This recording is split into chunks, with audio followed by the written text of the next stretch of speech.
Bonjour à toutes et tous, j'espère que vous allez bien.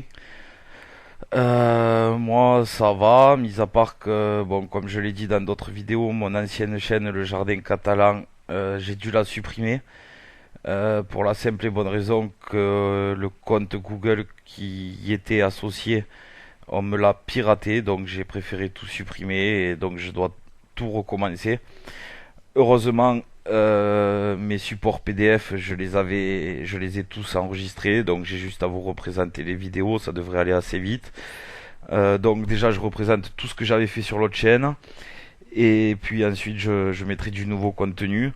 Donc j'espère que les anciens abonnés, puisque j'ai dû supprimer la chaîne, je n'ai pas pu avertir que je changeais, j'espère que vous allez me retrouver, ça me ferait vraiment plaisir.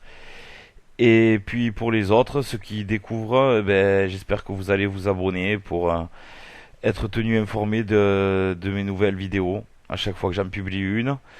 Et puis si vous aimez ce type de guide en format PDF, n'hésitez pas à mettre un petit pouce bleu à la fin. Et puis sur mon autre chaîne, je mettais mes guides en téléchargement. Je ne vais plus le faire car j'ai vu des personnes qui les réutilisaient pour faire des vidéos sur YouTube. Donc voilà, je vais plus les mettre en téléchargement. Par contre, pour ceux qui les veulent, n'hésitez pas à m'ajouter sur Skype, le Jardin Catalan, tout accroché, et je vous enverrai les guides que vous voulez. Toutes mes vidéos, j'ai des guides pour toutes les vidéos que je fais, tous les supports PDF là que vous voyez à l'écran, je peux vous les envoyer. Donc n'hésitez pas à m'ajouter. Donc cette vidéo, ça va concerner la culture de l'ail. Donc on va y voir le sol et l'exposition, la plantation, l'entretien et les soins, la récolte et la conservation, une sélection de variétés et les bonnes associations.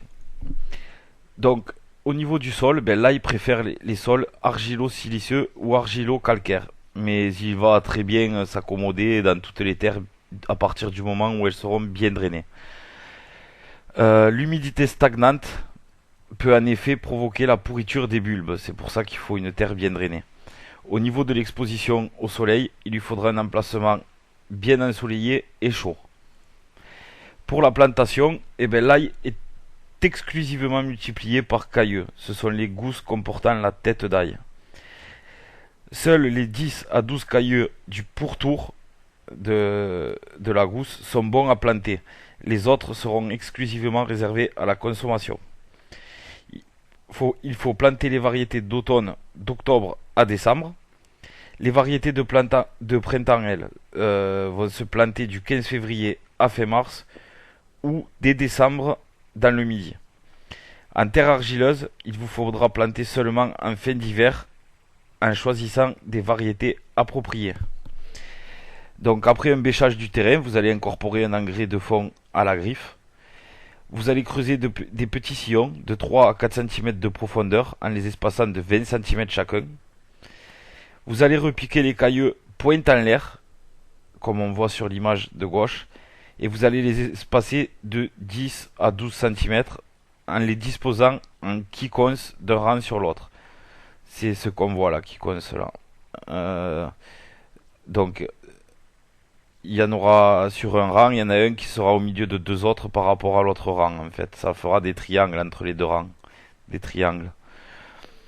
Vous comptez à peu près 50 cailleux par mètre carré pour un rendement d'environ 2 kg par mètre carré au moment de la récolte. Vous allez refermer les sillons en les recouvrant d'1 cm de terre à peu près. Donc au niveau de l'entretien et des soins. Au printemps, lorsque vos pousses feront 10 cm de hauteur, vous allez apporter un engrais coup de fouet qu'on appelle. Vous allez ensuite limiter les soins à 1 ou 2 binages, pas plus. La maladie la plus fréquente chez l'ail va être la pourriture blanche, c'est ce qu'on voit sur la photo de droite. Pour l'éviter, il ne faut jamais planter d'ail sur un terrain ayant déjà porté cette espèce. Ça favorise cette maladie. Ou d'autres plantes de la même famille, c'est-à-dire oignons, poireaux, échalotes, etc. Il faudra faire une rotation des cultures. Et c'est durant 5 ans pour éviter la maladie. Et après, je sais que des fois, par manque de place, vous n'avez pas le choix. Bon, mais vous pouvez quand même essayer. mais c'est replanter au même endroit va favoriser cette maladie. Au niveau de la récolte et de la conservation, il faut savoir que la récolte va être possible avant la complète maturité si vous avez l'intention de consommer immédiatement, dès le mois de mai en Provence. Si vous avez envie de conserver, il va falloir le récolter en demi-sec, dès juin pour les variétés d'automne et juillet pour les variétés de printemps. L'ail est bon à récolter lorsque le tiers supérieur de la plante est jaune et sec. La tige doit se coucher toute seule sur le sol normalement. Après l'arrachage, l'ail doit être mis à sécher, et vous pouvez le laisser sécher sur place pendant 3 à 5 jours. Donc une petite sélection de variétés, vous avez les variétés d'automne, donc ail blanc et ail violet. Leur période de repos est courte, ce qui va limiter leur conservation à 6 mois. Ce sont des variétés sensibles à l'humidité excessive, mais qui résistent cependant bien au froid. Les bulbes, qui sont assez gros, comportent 8 à 10 cailleux par tête. Ensuite, vous avez les variétés de printemps, l'ail rose ou l'ail rouge.